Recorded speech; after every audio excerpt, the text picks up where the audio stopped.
That's really nice అండి. Thank you so much Pavan గారు. చెప్పండి సార్. మెయిన్ ఏంటంటే జనరల్గా గ్రాడ్యుయేషన్ అయిపోయి వీళ్ళు హైదరాబాద్ వచ్చి హాస్టల్లో ఉంటారు. వీళ్ళని కూర్చోబెట్టే వాళ్ళు కావాలి.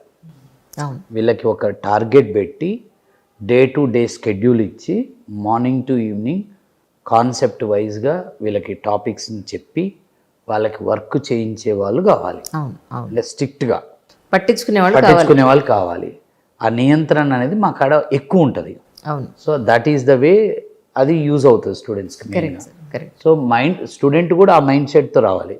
ఎస్పెషల్గా మేమేంటి మార్నింగ్ వాళ్ళ ఫోన్స్ అన్ని కలెక్ట్ చేసుకుంటాం, అవును చెప్పారు. స్మార్ట్ ఫోన్ ఈవినింగ్ ఇస్తాం, అదొక్కటి చాలు.